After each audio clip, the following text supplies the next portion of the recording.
Ladies and gentlemen, welcome back to Horror Analysis with me, Drew. Today, I'm going to talk about myself, which is going to be really uncomfortable and weird. Yeah, I'm going to talk about what makes me qualified to teach this course. There we go. Get that camera going a little bit better. There we go. Alright.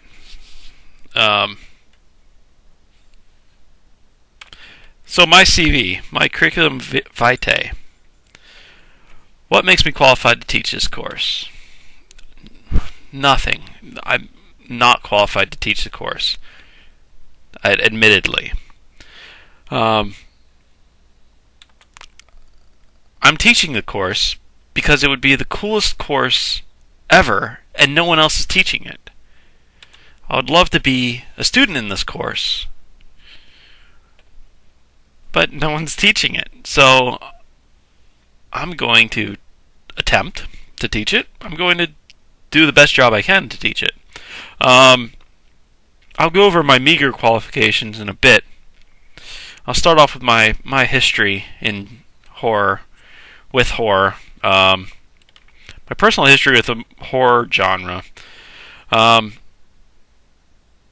With my personal history of the horror genre,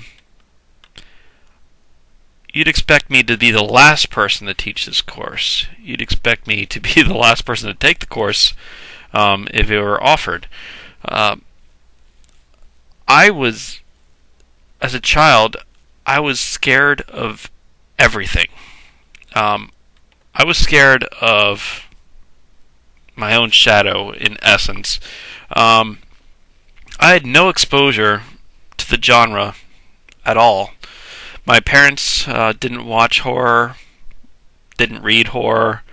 My mom's a mystery reader, and my dad's a sci-fi reader. So I got sci-fi exposed, and I got mystery, exposed to the mystery genre, but nothing in horror.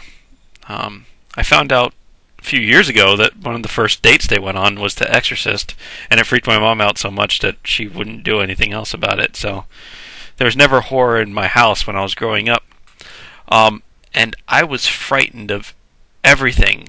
Any exposure to anything like that scared the bejesus out of me.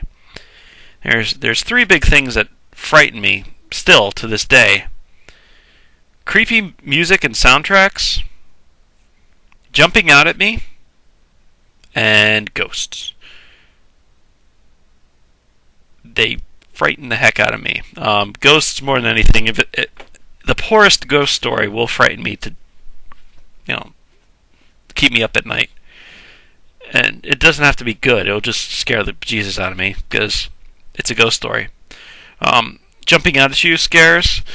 Oh, they just sink into my brain too much. Traumatic. And creepy soundtracks. Yeah, there's like Brian Eno especially. I know he did the soundtrack for Neverwhere, and Neverwhere's soundtrack's very, very creepy. There's some Eno-esque soundtracks out there that just creep me out. Just very atonal stuff. But I was exposed to all these things as a kid, and I just never got over them. But I was never exposed to campfire tales or movies or books. No Goosebumps books. No Are You Afraid of the Dark on Nickelodeon.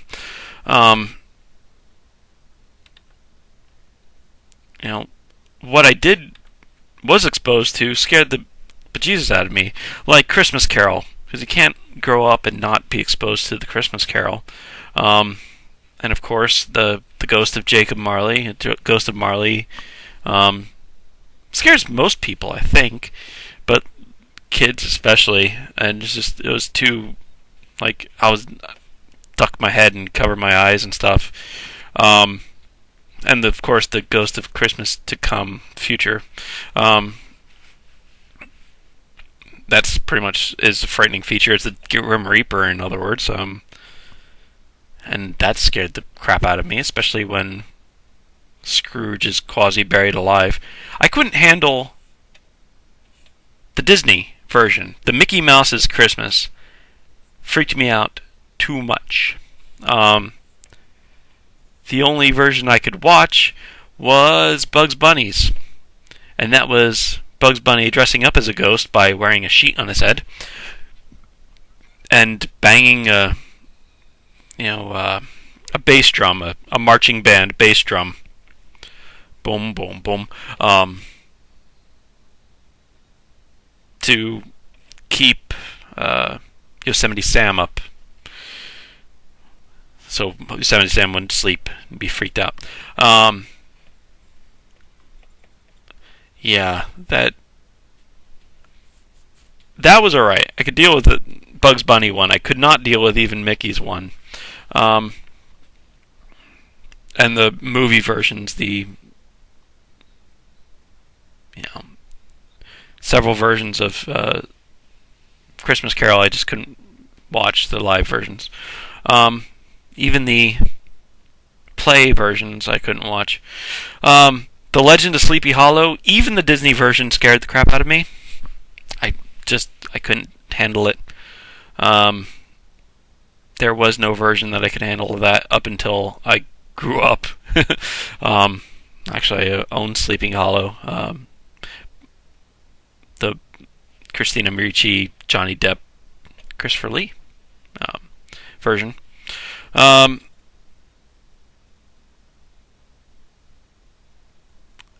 Beetlejuice was another one that scared me. That came out when I was youngish, mid 80s, I guess, late 80s. But I could deal with the cartoon show. I actually watched the cartoon show when I was a kid. But the movie itself was far too frightening. Gina Davis and Bill Pullman, like, yanking their eyes out and going like that with their eyes on their fingers and making their mouths go distorted.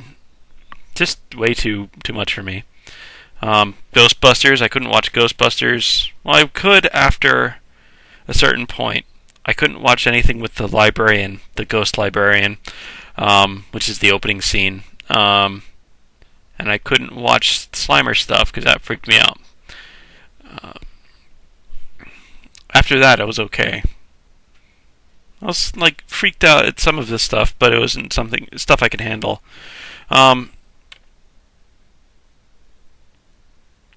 And of course I was exposed to Read All About It in school, which was frightening. Read All About It was one of those with a very creepy soundtrack. It's very Brian Eno-esque.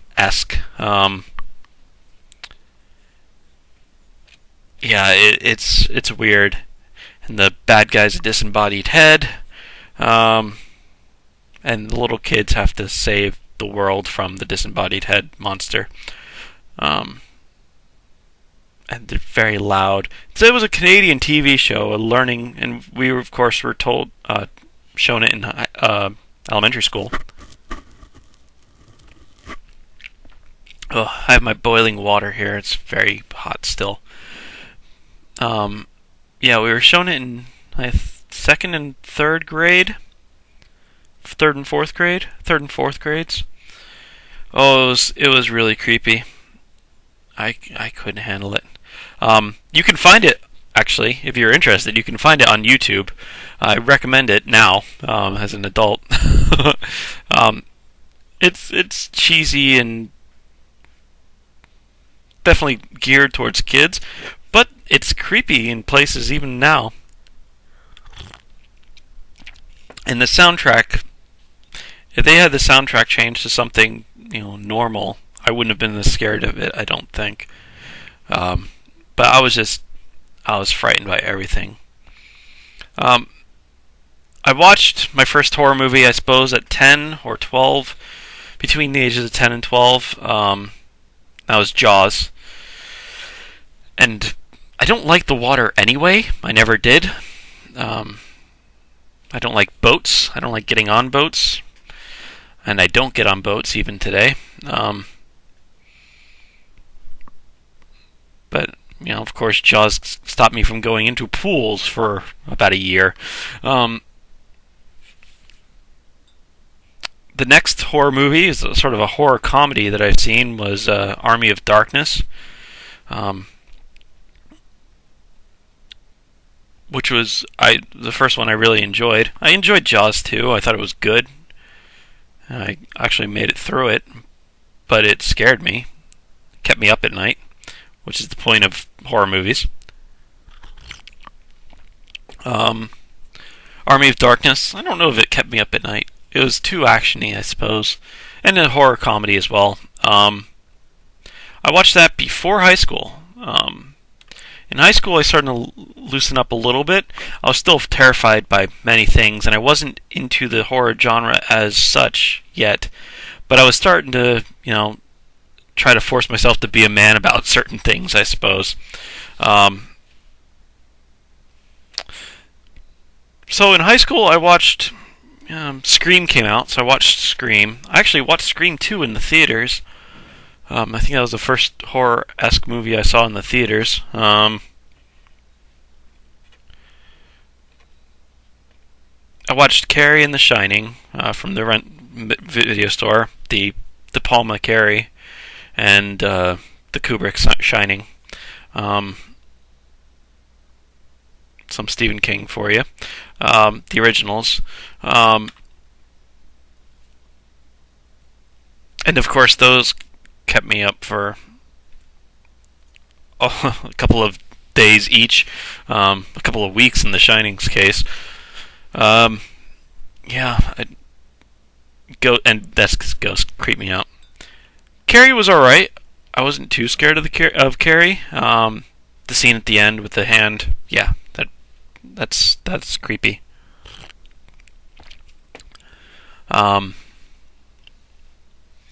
What else did I watch in high school? I did watch Interview with a Vampire. Young Frankenstein, which doesn't really count either, but it freaked me out in places as well. There's the opening scene with a corpse, which is kind of creepy. And there's the disembodied heads and the almost disembodied head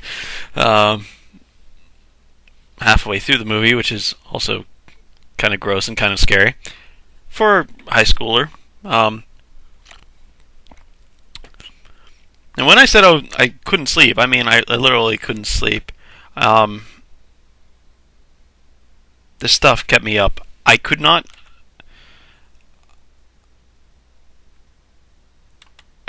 watch them. Like, when something scared me, I would duck my head. Literally cower. Put my hand in front of my eyes. Up to high school. So late development of that. And of course, I couldn't sleep afterwards until I left for college. When I was 18. When I left for college, it stopped. But before then, I couldn't sleep without the light on. I don't mean a night light. I mean an overhead light. That's the only way I could sleep. My imagination was so overactive that I'd imagine really, really bad things, so I couldn't sleep without the light on.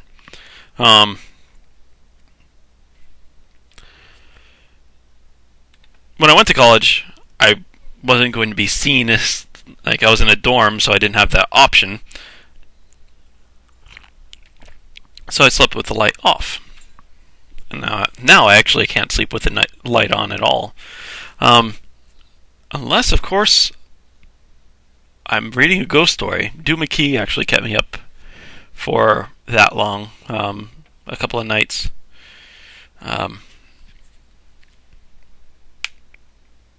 Ghost stories still make me want to leave the light on. Don't want to make me turn off the light. Ooh. I have weird noises coming from my apartment. That was just creepy. Um,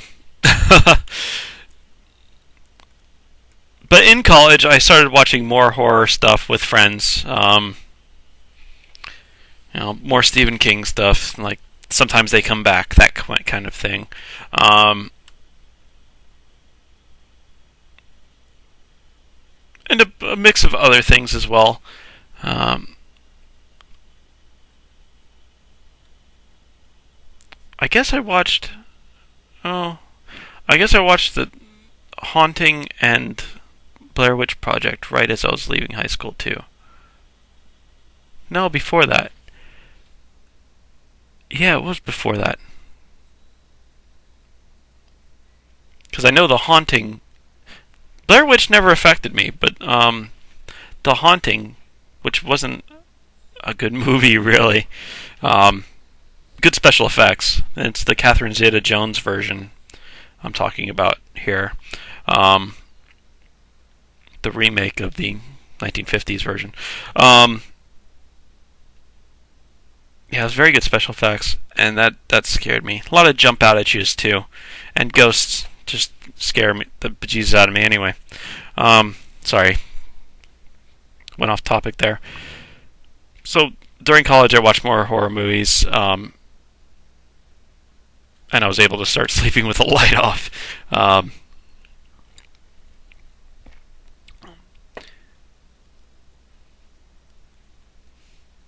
Yeah, after college, I got into it more.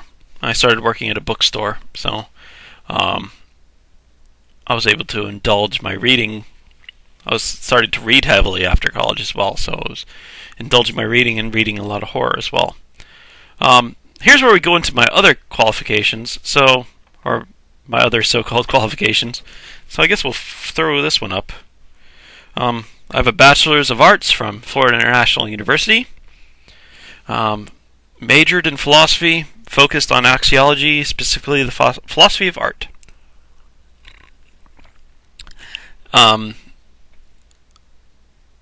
Axiology is a very funny word.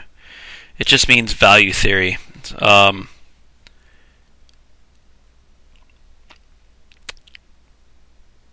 Theories about values, theories about what is good art, what is beauty. These are value statements. Statements of these are judgments, I suppose.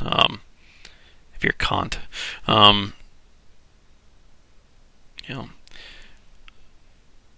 if you're judging stuff, it's a value. A judge of good behavior is a moral judge or a legal judge. It's judging the values of your behavior. A critic is a judge of art and beauty, etc. So value theory, axiology, and philosophy of government is going to be judging different kinds of governments. Yes. I focused on philosophy of art. What is good art? Make judgments there.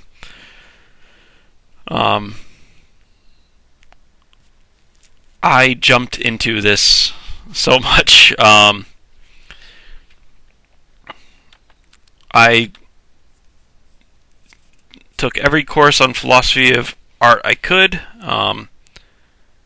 mostly with Dr. Harris, who's a very great dude.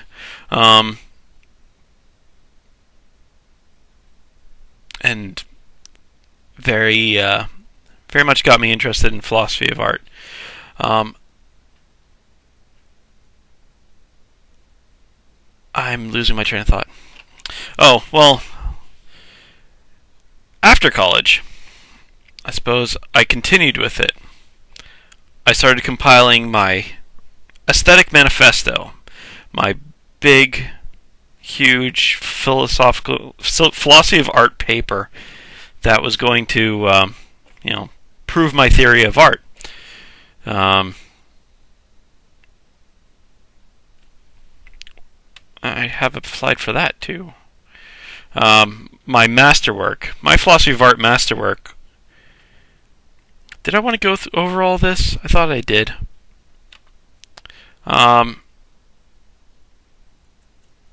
Yeah, alright. It focuses on Tolstoy's audience thesis. I'm a believer in Tolstoy's audience thesis. It is an instrumentalist theory, and it's quasi-institutional but anti-institutional, and I go over Hume's standard of taste. I still don't know if I want to go over all this. I'm at 20 minutes. No, I don't think I will. But, long story short, and I think I'm cutting 10 minutes out of the last time I did this video, I read a lot of philosophy of art, and I wrote a lot of philosophy of art. 50 pages at last I checked. A lot of it's notes. 50 pages of notes, not 50 pages close type or anything. And a lot of it's minutiae and just note, reiterations and trying to say things properly. But it's a lot of writing on philosophy of art. And as a philosopher of art, I wanted to be exposed to as much art as possible. I mean, it's easy to go to a museum and experience the art there. It's actually just a day trip, and you can experience a whole lot of art, visual art, whatever. Music you can listen to anytime. You can put on iPod, you can go to concerts, and just listen to music pretty much all day, every day, and be exposed to as much music as possible. You can go to the theater and watch theater. You can go to the theater and watch dance and ballet and modern dance and plays and all sorts of stuff. And you can read. Reading's going to take the most time.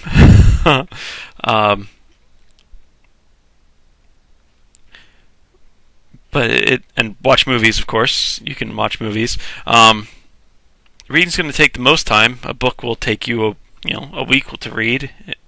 If it's heavy stuff, it'll take you longer than that. Oop, almost dropped my water. That would be bad.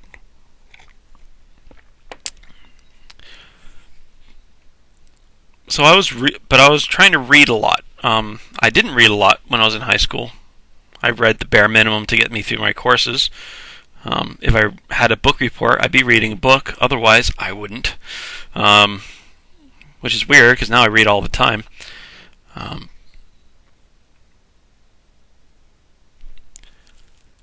But I wanted to be exposed to as much art as possible because I was a philosopher of art. I still am a philosopher of art in many respects. And if a big thing in philosophy of art is if you're missing something big, if your philosophy of art does not allow, if it discounts and disregards a big chunk of art, your theory is going to be looked down upon. It's going to be despised. It's going to be tossed in the trash by most people. If your theory of art doesn't, allow for the branch of dance or the branch of painting, you're just like, okay, you don't know what you're talking about. What about painting? And everybody thinks, oh yeah, painting is art. So, if you discount painting, you're wrong because painting is art, etc. So you don't want to discount anything. So I needed to bone up on literature. I needed to, I had been listening to music forever. I'm quite a fan of music. Most people are. I played a lot of music. I'm a poor guitarist. I'm an okay bassist. I'm a fair vocalist. I could stand to listen to myself sing, and most people don't run out of the room when I start singing. So I guess I'm okay as a singer, but I'm not going to do it professionally. Pardon. I'm a very poor visual artist. I'm a bad painter, bad sculptor. I'm a better painter than sculptor, but not by much.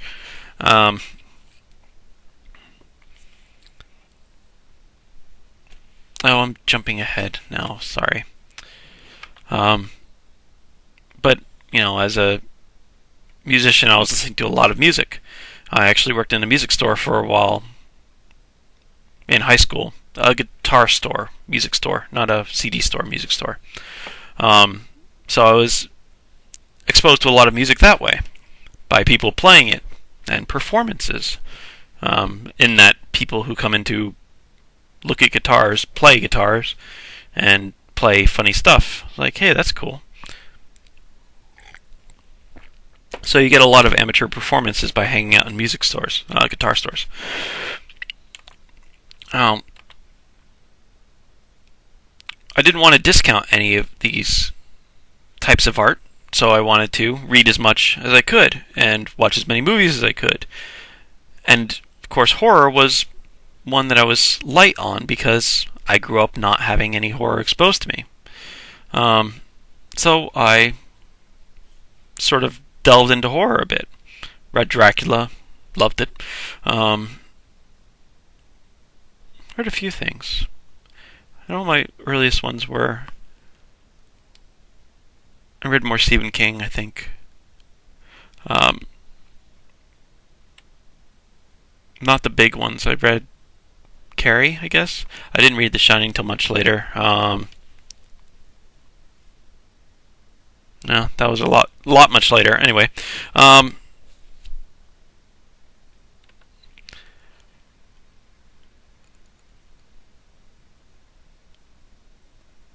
skipping something again. Oh, so I was just there it was. I was reading a lot of books. I'm still reading a lot of books.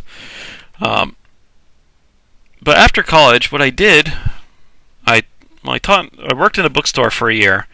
Then I taught for a year, freshman English in a Florida high school, where I was teaching kids, with my philosophy background, I was teaching kids how to write well, getting them into good works of art by literature. And of course, as I've written over 50 pages of just art stuff and many other pages and helped other people write, I was helping them write. I had a good sense of grammar and such. And then I worked for books in a bookstore for 6 years, or 5 extra years. One of them was before teaching. And I was going out of my way to read my way through the bookstore.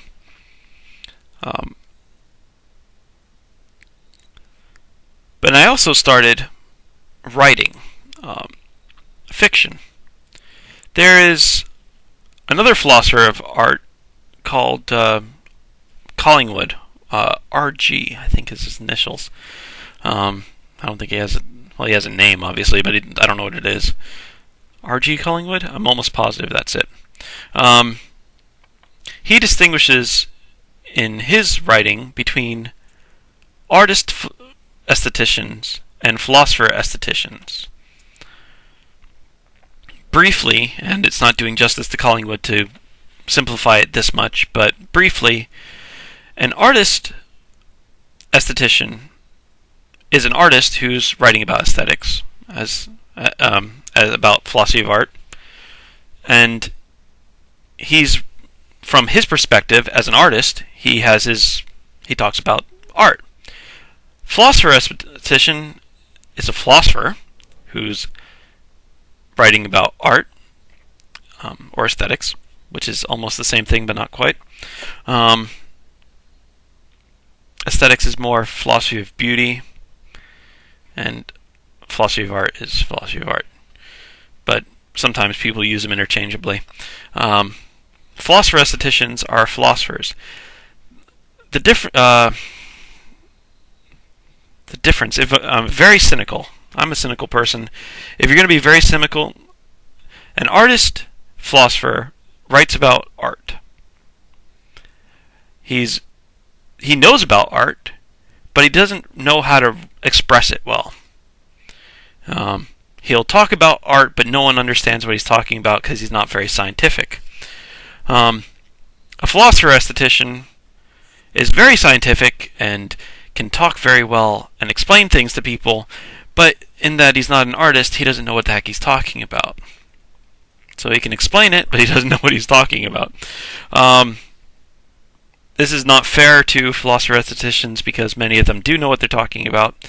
And it's not fair to artist aestheticians because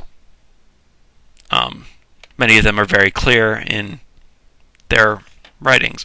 As I pointed out before, I'm a follower of Tolstoy's audience thesis because Leo Tolstoy, the author of Anna Karenina and War and Peace, etc., wrote a book called What is Art? And it was a book on aesthetics, and it brought his theory of art, which was an artist transmits to the work transmits to the person, and the person feels the same emotion that the artist feels. I like that, except I don't care if the artist actually felt the emotion or not. As long as the audience feels the emotion, that's what matters. So I'm a audience thesis kind of guy.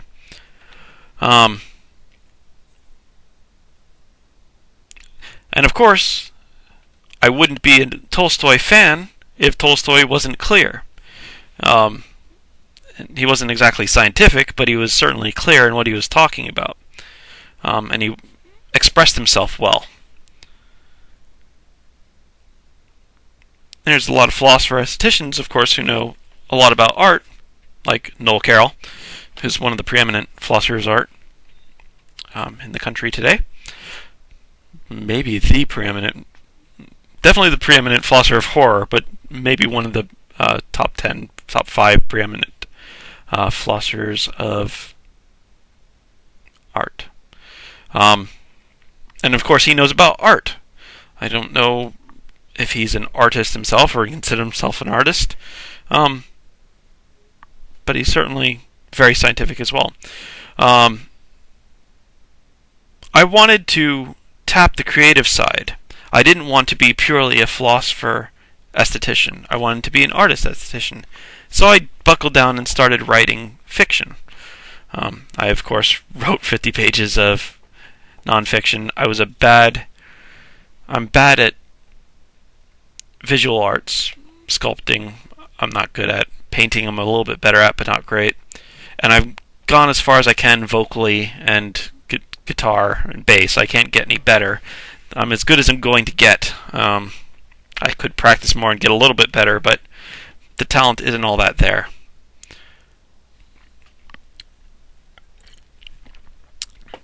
But I hadn't tried writing, so I tried writing some poetry. I tried writing some stories. Now, thing was,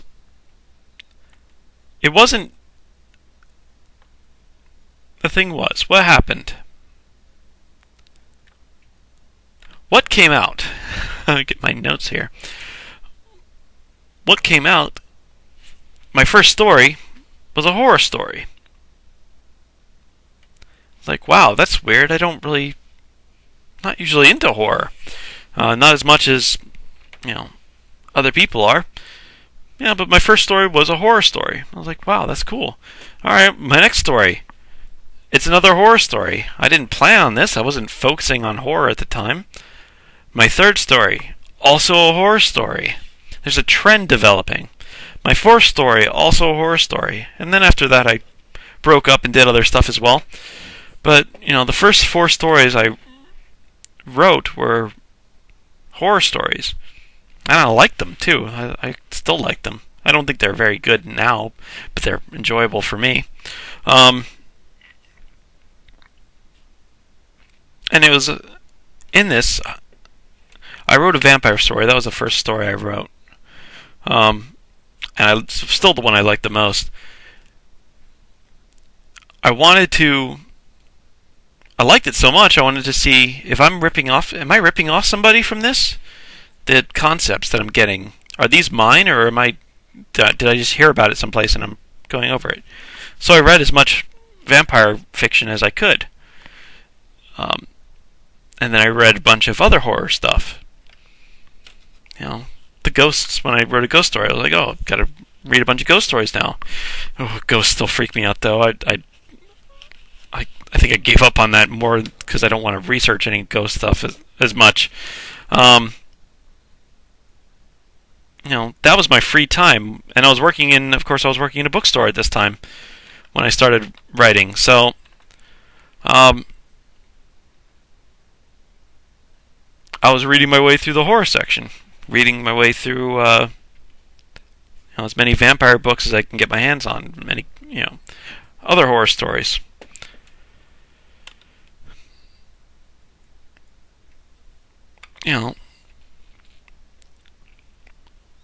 And of course watched movies as well.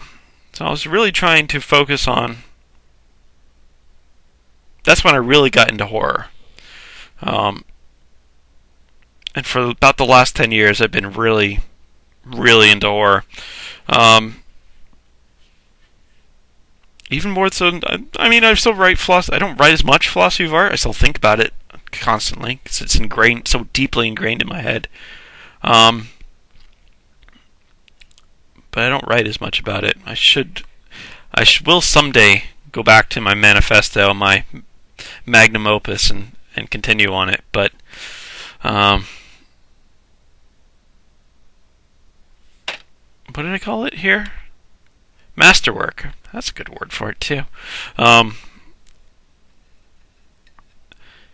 I wanted to focus on horror for a while because it dug into me and stuck with me a while. For a long, long time. So the last 10 years I've been really focused on horror. Not completely. I've read lots and lots of other stuff. Sci-fi, regular fiction as well. Romance. I'm not fussy. If it's a good book, I'll read it. If it's an enjoyable book, I'll read it. It doesn't have to be good. It just has to be fun. So that is essentially my history with horror, and my qualifications. I have taught before, so I guess, when I said I wanted to, if I ever got back into teaching, I'd want to teach a horror analysis course, and that's what this came about as.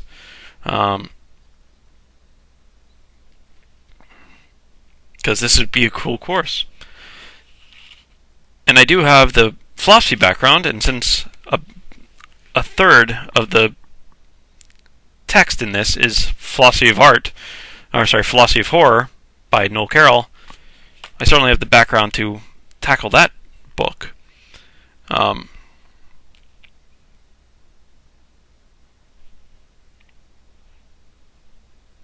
And the 10 years that I've spent reading and experimenting with horror has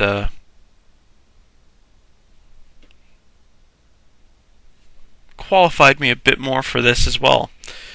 Not saying I'm perfectly qualified. I mean, I'd love to see someone else more qualified teach it. And you're welcome to. But until you get started, I'm going to teach this one. You can do Philosophy of Horror 201, and I'll do 101. I'll do the intro. And I'll audit the second one. So till next time, folks. I'm going to jump right into it next time. We're going to jump into the Philosophy of Horror, or Paradox of the Heart, Noel Carroll. We're going to talk about monsterness. The first big section. The what is horror? Yeah.